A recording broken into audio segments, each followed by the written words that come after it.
and welcome to PAWAN LUTHRA podcast. Cricket lovers, consider Christmas delivered early. We've got a huge summer of cricket ahead. The Ashes are coming to Australia, and on a short visit, India arrive for limited overs fixtures. Fox Cricket on KO Sports and Foxtel will be bringing us all the action on and off the field.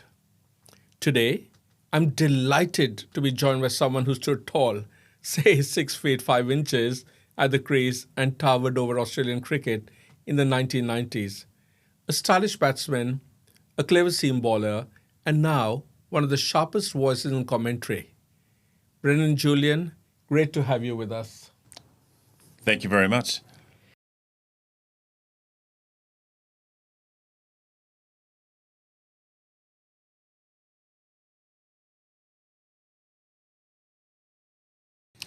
I am very excited. You know, the Australian summer is always a busy one. And given the fact that there's so many international commitments around the world, it's never easy to get, two countries to come and play one day international cricket. And obviously, as you said, England Ashes cricket, which is always one of the big ones on the calendar. But I think this year we've got two great countries coming here, India and England later on. And then obviously we have our domestic cricket with the BBI cricket. So it's a very busy time, but a great time. Now, let me take you back to 1993. Ashes, and you played alongside under the captainship of Alan Border, and you had greats like Mark Taylor, Merv Hughes, David Boone, Shane Warne. Now, most fans remember Warne's ball of the century when he bowled out Mike Gatton. You were on the field. Walk us through that moment from your perspective. What did you see and feel?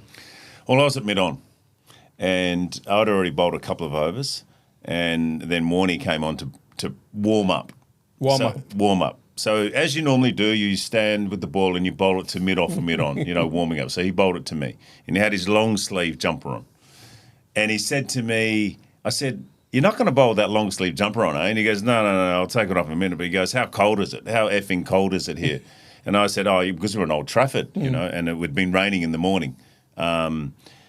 And I said, yeah, it's pretty cold. And then he took his jumper off, and then he bowled a few more balls to me, and he could hardly get his arm over. He said, "Oh, man," he goes, "I'm not even sure I'm going to be able to land this first ball." And that's all he said to me. And then all of a sudden I went back to the mark. My fielding position obviously came in, pitched the ball. I didn't actually see it hit the stumps because I was at mid-on, so I was sort of protected from the batsman, Mike Gatting. So when Mike Gatting played the shot and it missed the bat, I just thought he'd missed it. Right. I didn't think it hit the off stump. And the only reason I thought that is because Mike Gatting kept looking at where the ball pitched. And one of the great things with it was obviously Ian Healy is the one that jumped up and down, because I think a lot of people didn't really realise that bowled him unless you were commentating. It caught a lot of people by surprise. But what I do remember is on the big screen, they must have replayed that ball 1,000 times that day. It just kept going on and on and on. And I think that really, set the tone for the Ashes. And what did that delivery mean for your mentality? Did it change how you saw spin versus pace? Well, I think it did, because we were always going to play two spinners in that series. And don't forget, Shane Warne that was his first Ashes performance. He'd already taken a belting against India at the SCG when he debuted. He then packed up and went to Sri Lanka and took 5 wickets. They went to New Zealand for a small tour. So Shane Warne was pretty unknown. Tim May was the other spinner. He was the off spinner. He toured England in 1989, so he'd already been to England. He'd already played in an Ashes series. I think from our point of view, we felt that we'd discovered something very special. Because Warne didn't play the Texaco, the one-day series before that test, because they wanted to hide him.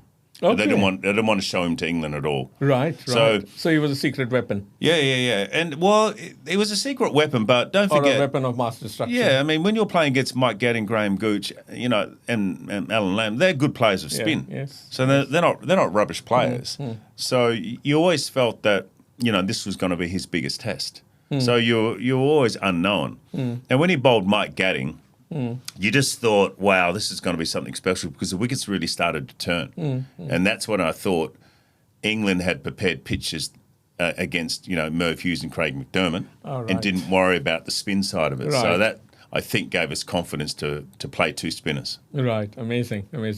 Now, every time you took wickets in cricket, who was more intimidating at celebration? Merv with his big hugs or David Boone with his moustache? Oh, I think Merv. I roomed with Merv. He was my first roommate on my Ashes trip, so he was very affectionate. So you always knew that. Describe affectionate. Well, I think, he'd always come in for the hug, as you said, the big bear hug, the big kiss on the cheek, the sort of, finger in the ear. So he was a very touchy-feely type of cricketer.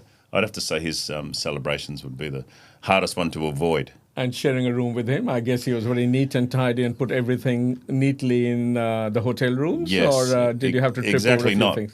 Exactly not. Merv had a lot of clothes and he had a lot of cricket gear, but he just spread it all around the room. And, you couldn't help but not trip over a lot of his clothes, underwear, cricket gear, empty food bags, beer bottles and everything like that. Yeah, he was very hard to And were you remember. scared of him? This was your first tour, whereas Merv had been doing it Well, earlier. You're rooming with him. Yeah.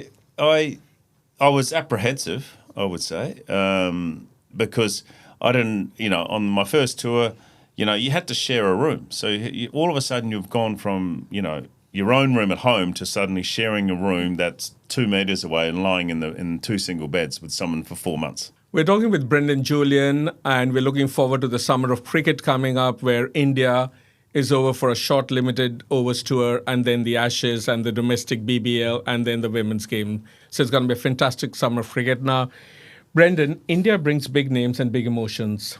Rohit Sharma and Virat Kohli may be playing the final games in Indian colours in Australia. How much does that emotional weight affect the performance? Well, I think it does. I mean, Shubman Gill's going to captain the side, so that's going to be big for him. And Rohit Sharma and Virat Kohli, two of the great batsmen of India, no doubt about that. Kohli, I think, is probably the best white ball cricketer, batsman, I think there's ever been. Mm-hmm. Been? Well, I reckon his stats when he chases. Mm-hmm. And when I'm saying chaser, he will chase down a score and get India over the line. If you were ever, chasing a score and you have him in the team, you're about 85% chance of winning. Wow. So I think he's that good. Better than Dhoni? Well, I think with Virat, he bats. Dhoni sort of, I think, is a very explosive player, and Virat is to me a very measured player. But that will take it all the way to the end. I think if you're facing or playing against him or Dhoni, you've got to get Virat out to win the game. Now, Dhoni could come in and probably blow the game out of the water, but I don't think he has that air of invincibility compared to Kohli.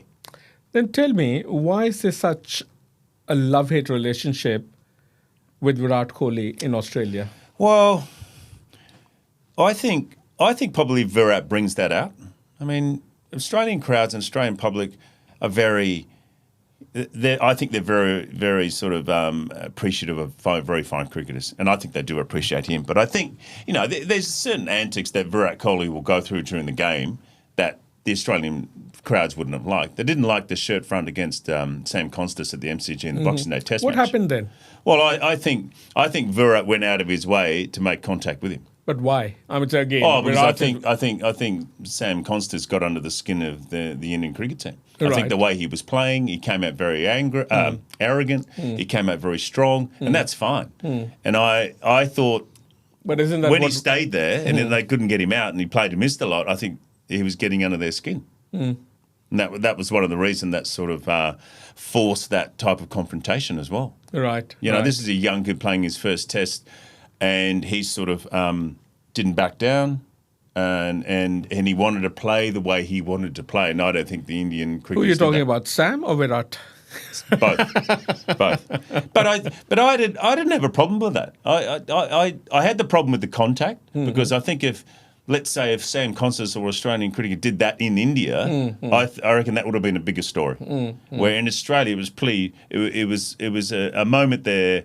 For, let's say, 20 minutes or 30 minutes, and then it moved on. So I think the Australian public saw that as a confrontational point.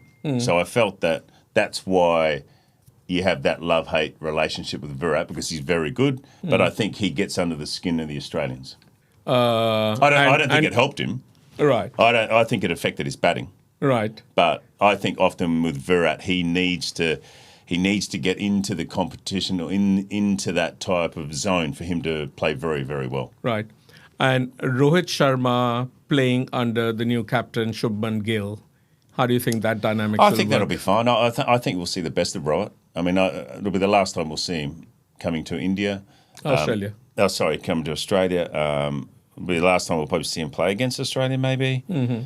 I love Rohit Sharma. I just think he's that quintessential gentleman. I think I love the way he plays. He's a very stylish type of batsman. And he'll be missed from international cricket, especially, one-day international cricket. So it's great that we can see them. We can see these great two batsmen. We thought, obviously, during the Test series, we weren't going to see them again in Test cricket, but it's great that they've come out this time. Has India picked the correct team with experience and youth? Oh, I think so. I mean, one of the amazing things with India is they could probably pick two teams. They've got that many amazing players that it must be very hard. It must be very hard to pick a team. As you said, you got Rohit Sharma and Virat in there as well. Shreyas Iyer, I love. A top order up top there. I think he's unbelievable. And then you look at all their side. I mean, they could keep going. Jaiswal in that one day outfit as well. So Will Jaiswal get a game considering Gill and? I don't think so. That's how good it is. Yes. That's how good that side is. So it's a funny one because you're going to see some players that you sort of thought, I didn't think they were in the side. I'm talking about the Australian public, and then they're going to be unbelievable as well. I mean, Shubman Gill, I think he's not even at his best. I think he could be amazing in one-day cricket. Well, I just think T20s? I'm just thinking in his whole career. Right. Definitely one-day cricket. Right. Definitely. T20 cricket's a little bit harder because, it's a short-form power game. Right. But Shubman Gill is such a stylish player as well. So it's a hard one to pick, isn't it? What did you think about his captaincy in the recently concluded England versus India? I thought the way India came back in that Test series was pretty amazing. I mean, I don't reckon England played that well, and I think they to me certainly in that last Test match at the Oval we were talking right. They had a couple of injuries, didn't they? They couldn't play their best side, and then they rested a couple of their quick bowlers. But I think for them to come back and square the series, I mean, they were under a lot of pressure. I think India were under a lot of pressure, and I tend to think, that's their Ashes moment, isn't it? That's their moment where they've got to shine as well. So I've got to say that I thought he captained that team really, really well. And don't forget, he's just starting. He's got a long way to go in his captaincy. And I think when your true test is when you go to England and then when you come to Australia and you're captain. Yes. So you can't really tell how can't really tell how good a captains they are. But I think if you're an Indian captain, you carry the weight of over 1 billion people.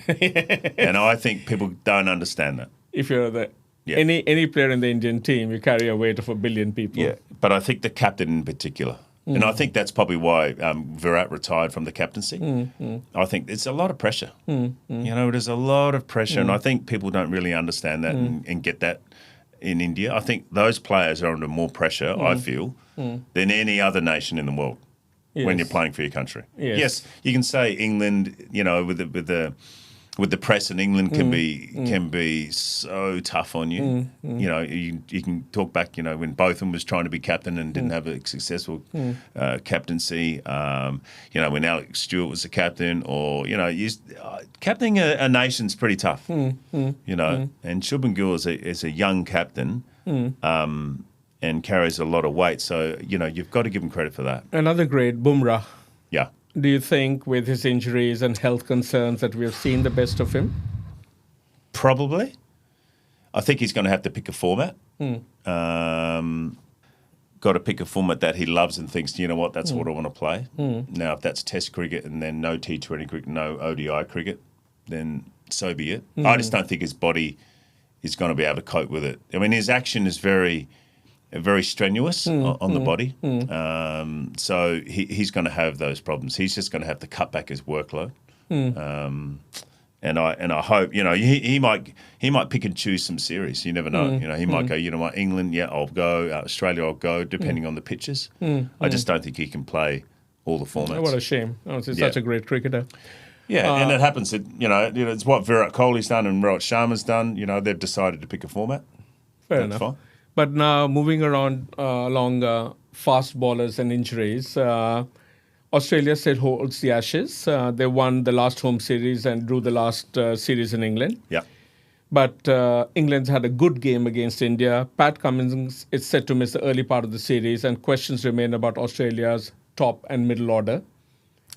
Do you see England starting as favourites this time around? I wouldn't say they'll start as favourites, no.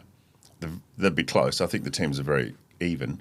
But I think Australia playing in Australia would carry the favouritism at the start. First Test match is Perth. I think Pat Cummins is looking like he won't play it. Hopefully he'll get right for Brisbane. But, I mean, who knows? I don't think he even knows. Yes. I don't reckon he knows, because I've had back injuries. I've got 2 screws in my back from when I played. So he won't know until probably 2 weeks out. Because what he'll do is he'll go into the nets and you'll see how you pull up and you think, if you're a 50-50 chance or an 80-20 chance of playing, then you shouldn't play, because when you get to match conditions, all of a sudden the intensity goes up another level. Of course, yes. Uzi's last series? Oh, look, I'm not even sure that he's going to get through the Test series. I mean, he'll play the first 2, but I'm not seeing his form good enough to last. That's a pretty big call. Yeah, I thought that. I actually thought he was going to retire last season. So, we're going to need him, but gee, I'm not seeing those signs yet. So I think by the end of the series, we'll have 2 new openers in the side. And the top 5? Well, at the moment, it's very rare that we often talk about one spot at the top of the summer. We've been doing it for the last 3 summers. Who's going to open the bat and who's going to bat through, and we haven't found it yet. I don't even think the Australian selectors know. Wow. Well, I reckon they'll be thinking they'd love to get Marnus back into the side. And they'll probably, if they get him, they might want to put him at 3, but then you've got to find it open. If you put him at 3, then you've got to put Cam Green down at 6. That could be an option. They love Bo Webster, so they want to keep him in the side at 6. So that's going to push Cam Green back to 3. And then they might go, well, let's open with Marnus. I think they really like Jake Weatherall. I think he's a player that had a great Sheffield Shield season last year that could certainly come in and do a good job. He's 31. He's got experience in first-class cricket. But once again, you're debuting against England in an Ashes series. The intensity is massive. And the spotlight's massive. A great learning experience. Yeah. All right, Mr. Julian. I know it's early days. Give me a call. 5-Test series. Wow. Where do we wind up? I think it'll be a 3-2 series to Australia. That close? Yeah, I think it'll be go really down close. To the wire. Yeah, I reckon it will. Sydney will be the decider. Yeah, I think so. I think. I just think the way that England are going to play, they're going to have to play their best. Mark Wood and Jofra Archer in the first 3 Test matches to try and get out of the blocks early. If they don't do that and they try and mess around with their team and they try and rest players and sort of balance out workloads, I think it could go pear-shaped for them. Wow. I think Perth and Brisbane will be 2. If they're green pitches in Perth, well, I reckon, that's going to be... It's all going to be about the batting. Because I think the bowling is so good, they'll bowl each other out. It's going to be the team that's going to scrounge to get that 280 in an innings, because I think both teams are going to get knocked over. Wow! It's a day-nighter in Brisbane. You go 3rd Test match Adelaide. Nathan Lyon will come into it. I think he'll come into it later on in the series, because I think Perth and Brisbane, I don't think he'll have much of an impact. And it just depends how England want to play their game. If they want to come out of the play and play their game like Bazball, I think that won't work. I think they're going to be smart. Strategy is going to be a big part. Well, Joe Root's the big key. Right. Never scored 100 in Australia. He has. He is a phenomenal batsman, but he's not as good as Steve Smith. Because until you've scored hundreds in Australia in big Ashes series, then I don't think you're up in the class of, Sachin, Virat, and all these type of players. I don't think he's there. even though his stats look pretty good. But if you haven't scored 100 in Australia, I don't know. He averages 26. I love your big calls. I love your big calls. But he could do that, but he's going to have to bat the lights out. Right. Right. And Ben Stokes is going to have to be fit for 5 Test matches if they want to win. Right. I just get the feeling that the Barmy Army, to me, would really, really lift England in this series. I think they love their supporters. They love their, when you see the English flag flying around in the crowd, I think that really, gets home for them, gets them over the line. So does the advantage of the home team get taken away when you have such strong support in the crowds? I don't think so. I must admit, I've gone out and played games when you've had the Barmy Army and then when you played India as well. I think it adds to the atmosphere. As a player, I think it's great that you see that. And what that tells you is, all these passionate people have come here to watch me play. And I think that gives you a bit of a lift. And I think that sort of is what it's all about. That's what you're playing for. And if you can't see them, remember they're watching you on Foxtel and KO Sport. Correct. Now, from your experience, what drives a champion athlete? Pure hunger to win, a fear of losing, or something else? And does that motivation change as players age? Well, I think it's always a hunger to win is a big thing. I'm talking at the elite level. Absolutely. At the elite level, you want to play to win, and that's... There's no doubt. I think, secondly, they strive to play for their country.